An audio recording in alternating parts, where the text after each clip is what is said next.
Pemirsa ke Top News pertama, Kejaksaan Agung mengumumkan ada 5 tersangka baru yang ditetapkan terkait kasus korupsi dalam tata niaga Komoditas Timah di izin usaha pertambangan PT Timah Persero Tbk. Hal ini diumumkan saat konferensi pers tingkat Menteri Koordinasi Pencegahan Korupsi dan Tata Kelola di Kejaksaan Agung, Kamis 2 Januari 2025. Selain itu, menurut Jaksa Agung ada 2 korporasi lainnya yang dalam bentuk tindak pencucian uang, yakni PT AL dan PT MRM. Kemudian Jaksa Muda Pidana Khusus Febri Adriansyah mengungkapkan kerugian negara atas kerusakan lingkungan nantinya akan dibebankan kepada masing-masing perusahaan. Ia menjabarkan besaran kerugian negara yang akan ditanggung masing-masing perusahaan seperti PT RBT dibebankan sebesar 38 triliun rupiah, PT SB 23,6 triliun rupiah, PT SIP 24,1 triliun rupiah, dan PT TIN 23,6 triliun rupiah, dan CVVIP 24 triliun rupiah. Dalam kasus korupsi dalam IUP PT Timah Persero Tbk ini menyebabkan kerugian negara mencapai 310,6 triliun rupiah. Kasus ini juga menyeret suami dari Sandra Dewi, yakni Harvey Muiz.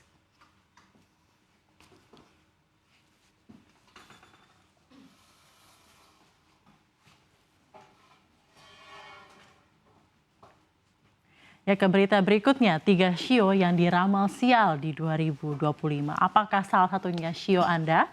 Tahun baru China akan dimulai pada tanggal 29 Januari 2025 nanti dan ini menandai berakhirnya tahun naga kayu 2024 dan dimulainya tahun ular kayu di tahun 2025. Mengutip South China Morning Post, dalam budaya China, ular sendiri melambangkan kebijaksanaan dan ketangkasan, sedangkan kayu melambangkan pertumbuhan, fleksibilitas, dan toleransi. Pada tahun ular kayu ada sejumlah shio yang akan menikmati keberuntungan, namun ada juga yang diramal bernasib sial.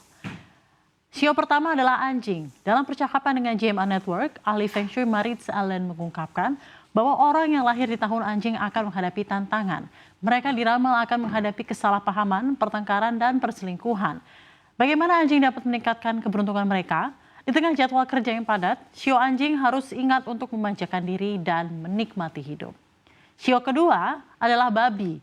Meskipun babi merupakan salah satu shio paling beruntung di tahun 2024, bintang keberuntungan babi tidak berpihak padanya di tahun 2025. Karena babi dianggap sebagai musuh ular. Dalam shio, babi akan menghadapi permusuhan dari hewan penguasa. Dari segi karir, orang yang lahir di tahun babi mungkin menghadapi kendala dalam usaha bisnis, namun jika mereka menghindari konflik dan menjaga integritas, mereka akan meraih kesuksesan. Kehilangan pekerjaan merupakan risiko nyata jika mereka tidak berhati-hati. Shio ketiga adalah macan. Orang yang lahir di tahun macan harus bersiap menghadapi tantangan di 2025. Shio ini mungkin akan terjebak di tengah gosip yang tidak menyenangkan dan bahkan juga berurusan dengan pembuat onar di tempat kerja. Meskipun mengalami kemunduran, shio macan akan baik-baik saja dalam hal kekayaan dan karir. Namun orang-orang dengan shio macan harus mempersiapkan diri untuk mengelola stres di tempat kerja secara efektif dan mengatasi masalah hukum dengan hati-hati.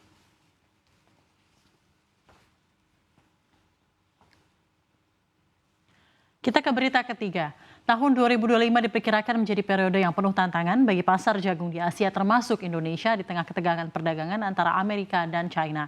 Sebagai salah satu negara dengan kebutuhan jagung tinggi untuk pakan ternak, Indonesia menghadapi ancaman volatilitas harga yang dapat mengganggu rantai pasok domestik. Menurut Badan Pusat Statistik, impor jagung Indonesia 2024 mencapai 1,5 juta ton, meningkat dibandingkan tahun sebelumnya.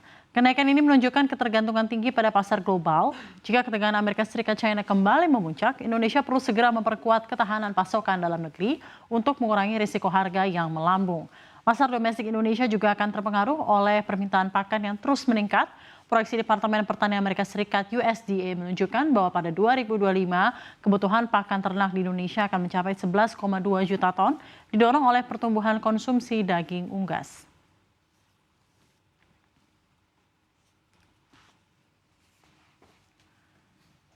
Yang top news berikutnya adalah IPO emiten Ratu, di mana ada menantu Megawati dan juga Arsyad Rashid di belakangnya.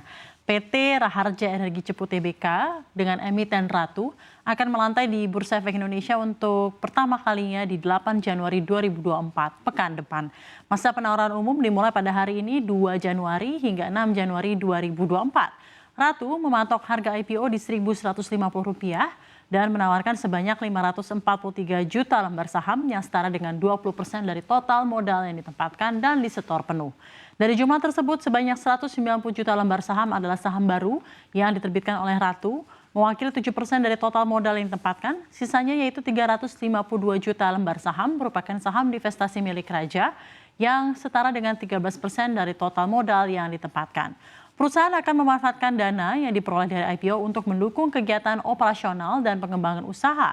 Setelah dikurangi biaya emisi saham baru, dana ini akan dialokasikan untuk kebutuhan modal kerja anak usaha, perusahaan asosiasi, dan perusahaan induk. Adapun Raharja Energi Cepu sebelumnya dikenal sebagai PT Syabas Usaha Migas dan PT DSMI NR Cepu yang didirikan pada tanggal 16 Oktober 2006. Saat ini, perseroan fokus sebagai perusahaan holding dengan aktivitas utama pengelolaan investasi di sektor minyak dan juga gas bumi.